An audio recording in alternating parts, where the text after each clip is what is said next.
Hello dear students of ninth grade. Today I will discuss about the 5th chapter of history. So let us start with this chapter. The name of the chapter is the Sangam Age. In this chapter we come to know about the sources and brief study of society and economy. जो संगम as है इसके बारे में आज हम पढ़ेंगे. The Sangam age is considered as the landmark in the history of south India. अब India के नक्शे में अगर आप देखोगे तो जो लोअर पार्ट आता है जहाँ पे केरला आता है, ठीक है, और जो वो वाला एरिया है that is known as the Sangam area, Sangam age. The word Sangam is the Tamil form of the Sanskrit Sangha which means and assembly. संगम क्या मतलब क्या होता है? Combination of more than one or two things. Sangam age refer to the period when bulk of Tamil literature was composed by a body of Tamil scholars. ये जो संगम as है इसको वो पीरियड माना जाता है जब तमिल लिटरेचर जो है वो कंपोज किया गया था सो मैनी तमिल स्कॉलर्स की इसके बाद से and poets in 3 successive literary gathering called Sangam. Hence Sangam meaning confusion refer to the gathering of poets and bards. बहुत सारा पोइट्स जो है पोइट्री जो थे उस टाइम की जो फेमस थी. जो इसका टाइम पीरियड है that is the took place between 1st century BC and 2nd century AD in the kingdom of Pandyas. Sangam time जो है इसने अराउंड 600 जो है ईयर्स तक राज किया था और इसमें जो फेमस डायनेस्टी थी, जो फेमस राजा थे, जो फेमस जो भी राज था वो था चेराज का, पांड्याज का and Cholas were always at war with one another. There wars and heroic deeds form the theme of Sangam literature. Sangam literature में जो मोस्टली जो हीरोइक डीड्स होते हैं एंड उनके जो थीम थे उसके बारे में ही ज़्यादा जो बात की गई थी. और मेन सोर्सेज की अब हम बात करेंगे. The primary sources of information about Sangam age include the following. Thirukkural. Thirukkural क्या है? एक बुक का नाम है जो कि किस राइटर ने लिखी है? तिरुवल्लुवर. ये दोनों नाम जो है आपने याद कर लेने हैं. तमिल पोइट एंड फिलोसफर, ठीक है. इस बुक में हमें क्या क्या पता चलता है? धर्मशास्त्र, अर्थशास्त्र and Kamasutra. It comprise a series of brief metrical proverbs on many aspects of life and religion.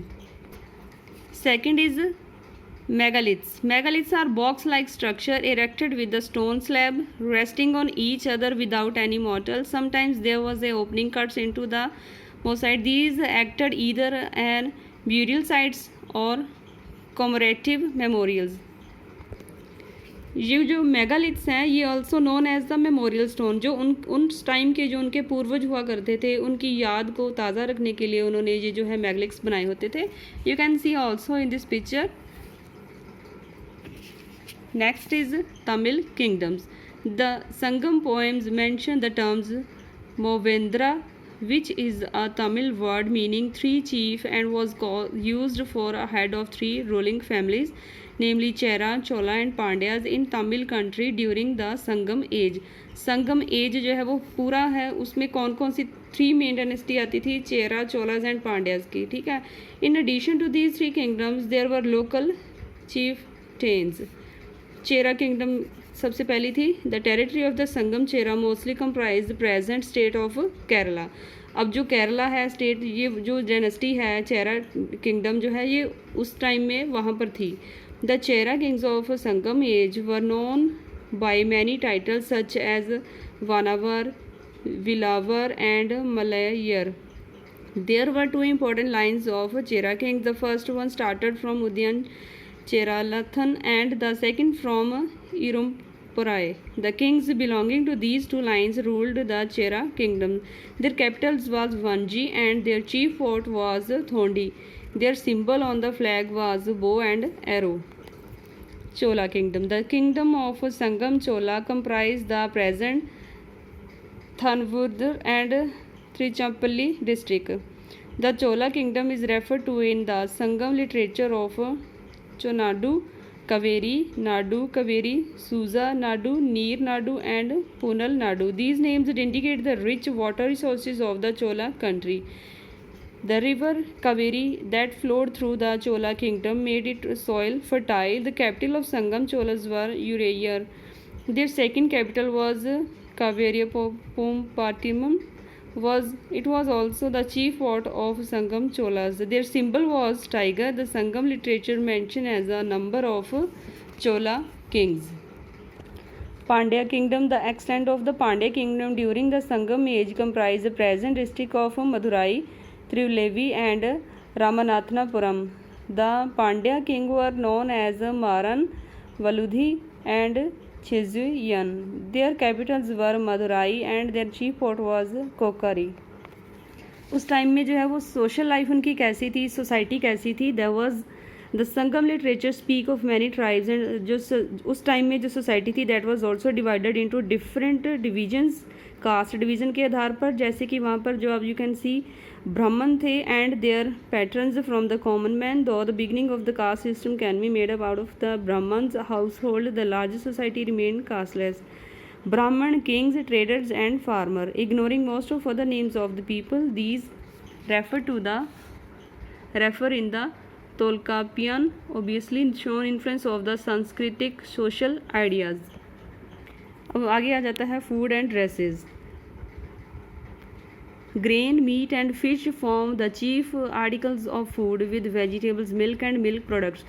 जो फूड है वहाँ उस टाइम का जो वो मेन ये वाला था. Grain was has the hollow made of the ground and converted into the flakes. आगे उसके क्लोथिंग है कि उस टाइम में लोग कैसे कपड़े पहनते थे. Comprise 2 pieces of cloth. Women in high society used corset and hair paste.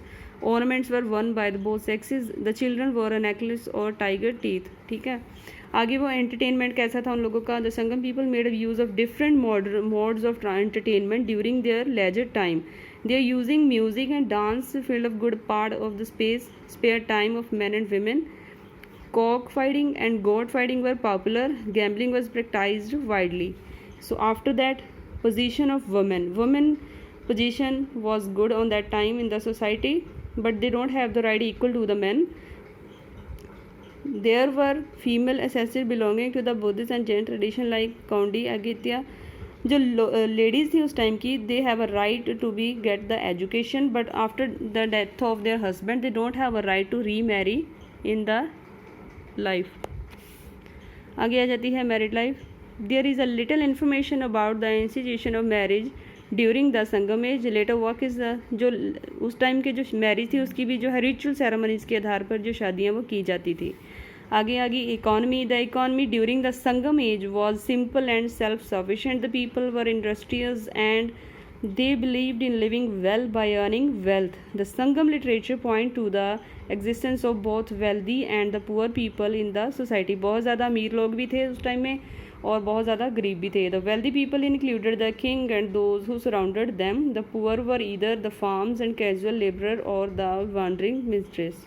इसके अलावा कौन कौन से ऑक्यूपेशंस थे.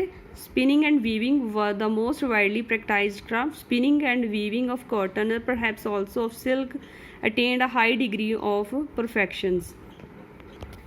After that, shipbuilding, metal working, carpentry, rope making, ornament making, tanning and making of ivory products were widely practiced. उसके बाद आ जाता है ट्रेड कैसा था उस टाइम में. The Sangam literature is full of details regarding the commercial activities of the people. Trade, both internal, the foreign, was well organized and briskly carried throughout the period.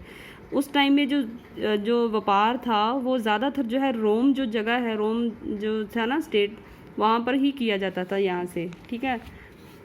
There was an extensive trade with foreign countries. जैसे आपने पढ़ा foreign country थी ना रोम, उसके साथ ज़्यादा किया जाता. और according Sangam literature the Tamil land had certain commodities which were in great demand in foreign market. These include pepper, ginger, cardamom, cinnamon, turmeric, ivory products, pearls, precious stones. The main import include horses, gold and glasses.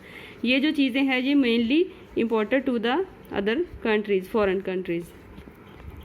Sangam as के बारे में हमें ज़्यादातर जो है वो उस time के पोइट्स की पोइट्री के थ्रू ही पता चलता है कि हाउ वो कैसे रहते थे and how they were survive their life and what was the main sources of that time. So I think you understand this chapter. Thank you.